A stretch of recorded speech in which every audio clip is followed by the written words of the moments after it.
জয়লক্ষ্মীর কবিতা তোমাকে জলের মতো। আমি অযোগ্য তোমার, সম্পূর্ণ অযোগ্য তোমার। পৃথিবীতে কোনো কাজ কারোর যোগ্য নয়। তোমার অসন্দেহ হতো নিশ্চয়ই, তা সত্ত্বেও সৌভাগ্যবশত বলনি আমাকে কোনো দিন।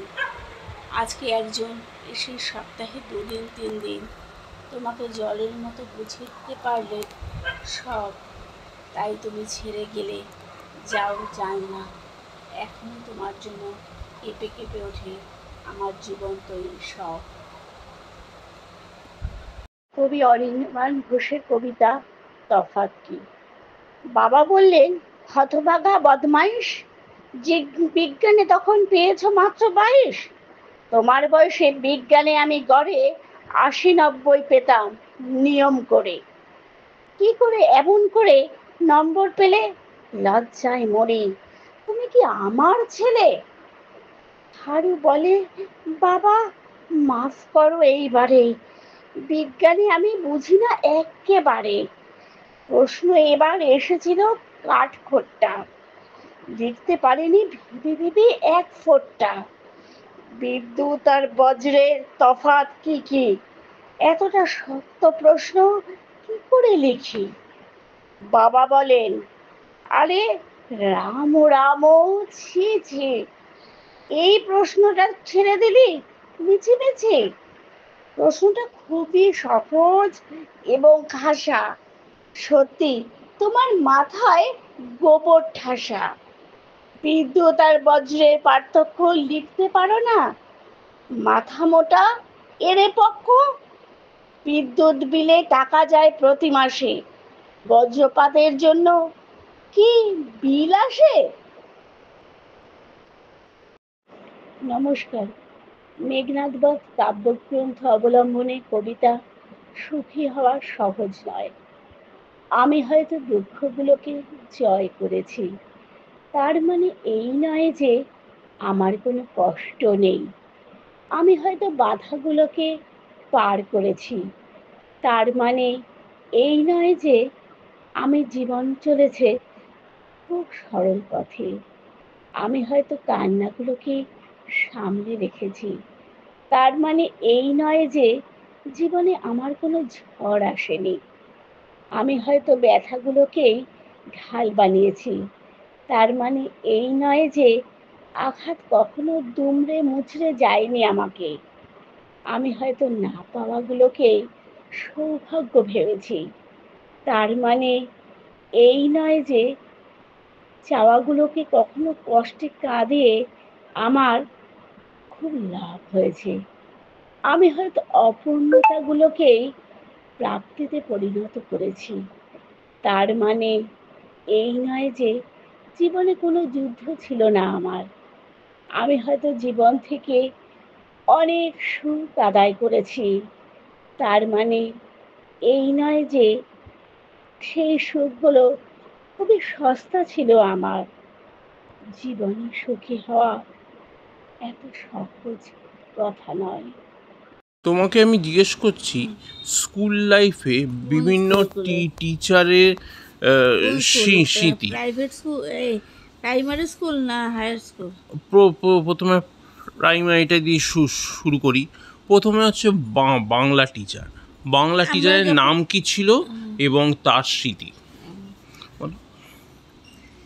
আমরা যখন প্রাইমারি স্কুলে পড়তাম তখন বাংলা টিচারের নাম, প্রথমে একদম নার্সারি ক্লাসে বাংলা টিচারের নাম ছিল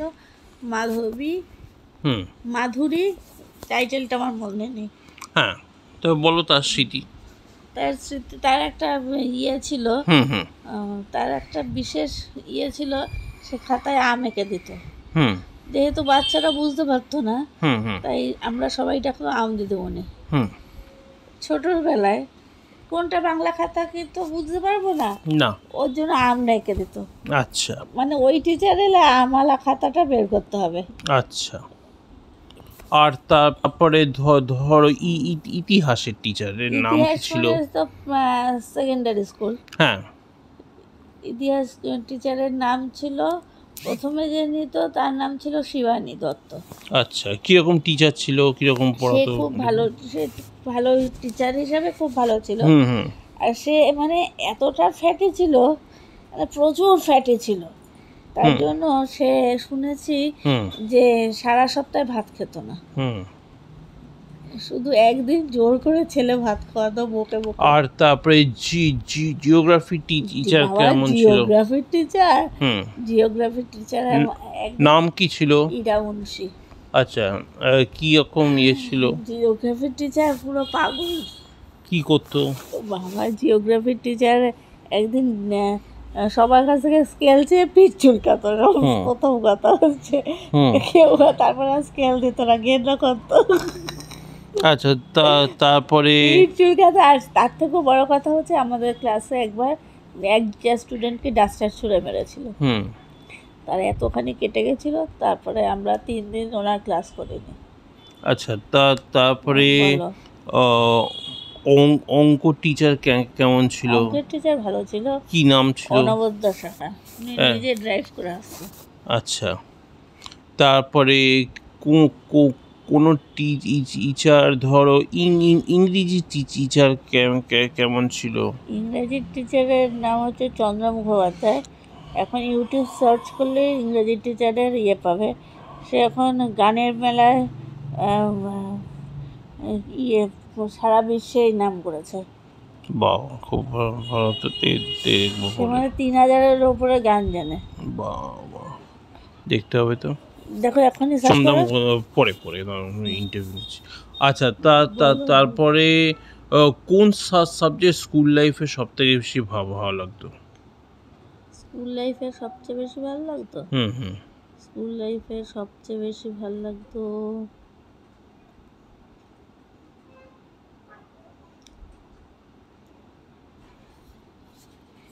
কোন সাবজেক্ট? অঙ্ক। বাংলা, ইংরেজি? অঙ্কটা ভালো লাগতো। তা বাংলা ভালো লাগতো না? বাংলা তো ভালোই লাগতো। তাহলে অঙ্ক যদি খুব ভালো লাগতো, তাহলে অঙ্ক নিয়ে পড়াশোনা কেন করনি? বাবা, কবিতা নিয়ে কেন করেছো? হ্যাঁ, মাধ্যমিকের পরে অঙ্ক আর করতে পারিনি। কেন কিরকম অসুবিধা হতো? বাবা রে, তখন মাধ্যমিকে 9-10 মনে হতো যে অঙ্কটা কবে যাবে। আর টিচার কেমন ছিল অঙ্কের? অঙ্কের টিচার খুব ভালো ছিল। তাহলে অঙ্কের টিচার ভালো হলে তো অঙ্কের ভীতি চলে যাওয়ার কথা। তাহলে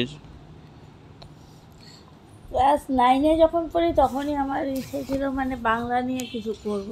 আচ্ছা তাই জন্য প্রাইভেটেও বাংলার স্কুলের টিচারের কাছেই পড়তাম। আচ্ছা। বিআরটি হাই স্কুলের স্কুল টিচার যে হুম মানে বাংলার যিনি ক্লাস নিতেন, হুম। অঞ্জন ঘোষ, তার কাছে পড়াশোনা করতাম। আচ্ছা, থ্যাংক ইউ প্রাইভেটে পড়তাম। Thank you. কোন হুগলিটা বলো? বনহুগলিতে আমি বহু বছর গেছি, বহু বছর বলতে 3-4 বছর তো গেছি ফিজিওথেরাপির জন্য। হুম। তখন বনহুগলি যার তো উপরে তো কলেজ ছিল, ওখানে যারা স্টুডেন্ট আর কি, তারা আমাকে নিয়ে ওপরে গেছিলো। ওপরে গেছিলো, আমাকে ঘোরাতে নিয়ে যায়নি, হুম হুম। ওপরে নিয়ে গেছিলো যে আমার সাথে কঙ্কালের সামনে আমাকে দাঁড় করিয়ে সব করবে নাকি। কি করবে? মানে যে ওদের প্রফেসর ছিল হুম সে আমাকে নিয়ে চলে গেছিল, হুম হুম। মানে ও দাঁড় করিয়ে সব দেখাবে কোথায় কি আছে কীরকম, সেই স্মৃতিটা ভালো ছিল। আচ্ছা, আর ওই যে তোমাদের রাগ পাচারের ওটা বলো, যেটা বলছিল। ও ওইটা তো আমি মাঝে মাঝে একটা শব্দ পেতাম, রাত্রিবেলা আর কি, ওই যে পোস্টে লাঠি দিয়ে কেউ বাড়ি মারতো। হুম হুম। তখন তো বুঝতে পারিনি, পরে জানতে পারলাম যে ওই তখন একটা ড্রাগ পাচার হয়, ওখান থেকে একটা গাড়ি চলে যেত। আচ্ছা, ভালো। যেহেতু সিনেমায় মুখ্য চরিত্রে অভিনয় করেছে দেব এবং শুভশ্রী গাঙ্গুলি, পুরো সিনেমাটা জুড়ে আমরা কোথাও দেবকে হিরো হিসেবে পাইনি। এখানে আতঙ্কবাদী হিসেবে দেবকে অভিনয় করতে দেখা গেছে। আমি দেবের অনেক সিনেমা দেখেছি, ধূমকেতু হলো তার থেকে একটু আলাদা। বহু বাঙালি যারা একটু কমার্শিয়াল পছন্দের, আবার তার আর এক নাম হলো ধূমকেতু। এখানে আমরা বহুদিন পরে সিনেমায় জুটি হিসেবে দেব ও শুভশ্রী গাঙ্গুলিকে পেলাম কৌশিক গাঙ্গুলির পরিচালনায়। আমরা অপেক্ষায় রইলাম ধূমকেতু 2-এর। আমরা আশা করছি ধূমকেতু 2 ও আমাদের আনন্দ দেবে। দিকে যাবেন, তারপরে যখন বাবা গেছিল আমরা ঘুরে ঘুরে দেখলাম, দুদিন ঘুরে ঘুরে ওখানে ঘোড়ার গাড়ি একটা জায়গায় ঘুরতে গেছিলাম, সেই জায়গাটা বলছে যে ওটা হচ্ছে তোমার যে কি নাম বাবা বলতে পারলো যে মুর্শিদকুলি খাঁ না, মুর্শিদকুলি মেয়ে এসে মেয়ে। যেন যাকে ইয়ে করে মেরেছিল, মুর্শিদকুলি বেগম যেন আর ধর নাম ভুলে গেছে, মানে ওর মানে যেখানে সমাধি দিয়েছে, মানে তার ইয়ের ওপর দিয়ে যে পুরো গাছ ছমছম করবে তো। কেন যেখান দিয়ে গঙ্গায় চলে যাওয়া যেত ফাঁসি ও দিলে, একটা সুড়ঙ্গ, ওখানে রয়েছে। ফাঁসি দিত, মানে ও ফাঁসি দিত, ফাঁসি দিয়ে আর দড়ি এমন কেটে দিত। দড়ি কেটে দিত, আর ওই সুড়ঙ্গর তলা দিয়ে জলের নদী চলে যাচ্ছে। সেই জল এখন অনেক শুকিয়ে এসছে, কিন্তু ওই জায়গাটা পুরো পুরো সুড়ঙ্গ একদম। মানে এরকম আর একটা রয়েছে যেরকম পাঁচিল, মানে এইখান থেকে তোমার ধরো ওই ছাদ পর্যন্ত পাঁচিল হবে, এইটুকু না আরো বেশি হবে। মানে আর একটা কিরকম সিস্টেম রয়েছে, মানে ওখানে করতো কি বেঁধে ঝুলিয়ে দিত, আর তো কেউ করবে না, মেরে ঝুলিয়ে দিত, কেউ দেখবেই না। কতগুলো স্পট রয়েছে জানো, মানে ঐতিহাসিক দেখতে এগুলো যাবো পরে। করতো। তুমি গেছিলে? হ্যাঁ, বসে না গেছো? এইসব স্পটে আমি যাই এইসব স্পট। তারপরে তোমার যে এমনি তো ওটা হাজারদুয়ারি ভেতর তো ঢুকেছি, আর এগুলো না, সে তো হাজারদুয়ারি আমিও বিভিন্ন গেছি। স্পট। এটা এগুলো সেই হয়তো যাই বিশাল লম্বা সেই পাঁচিল কি এগুলো বিরাট। ঘোড়ার গাড়ি নিয়ে ঘুরলে আমরা ঘোড়ার গাড়ি নিয়ে ঘুরে ঘুরে দেখেছি, সেই জন্যই তোমরা তো দেখেছিলাম সেই সমস্ত স্পট। ওকে নিয়ে আবার একটা গাইড পরে যাবো। গাইড রেখেছিলাম, সে দেখিয়েছিল। সেই মা অনেক রহস্য জিনিস আছে হ্যাঁ হ্যাঁ গেলে পরে ওদের বলতে ওরা স্পট গুলো দেখায়। আমাদের মানে একটা গাইড কষ্ট- নিয়ে নিতে হবে, তুমি ওই মানে ওটার উপর দিয়ে হাঁটবে, তার তলা দিয়ে গাইড নিয়ে যাওয়া যায়। তার তলায় হচ্ছে সমাধি, গাইড আর নিয়ে উপরে যাও? ওইটা পুরো গাছ গাইড ছমছম কি করে। গাইড আলাদা থাকে না, ওই যে ঘোড়ার গাড়ি চলে সেই না না সেই গাইড না, গাইড নিয়েছিলাম আমরা যখন ছোট তো মনে নেই, গাইড নিয়েছিলাম আমরা, সেটাই। গাইড নিয়েছিলাম। গাইডটা ঘোড়ার নিলে গাড়ি বোঝা দিয়ে যায় ছেড়ে দিয়েছিল, ছেড়ে দিয়েছিল এমনি। সে তো আমাদের ওই যে জলের পাশ দিয়ে আস্তে আস্তে একটু বলেছিল, সেটার জন্য এমনি ঘোরার জন্য তো আমরা গাড়ি নিয়েছিলাম, সমস্ত জায়গার স্পট গুলো যে আমাদের ঘোরা যাবে। আমরা পুরো আমরা দুটো নাম্বার ঘুরেছিলাম। রাখো, কালকে সকালে হ্যাঁ, ভোরবেলায় দুটো বোতল নেবে, এরকম লাল বোতলের মতো। ভোরবেলার জল ইয়ে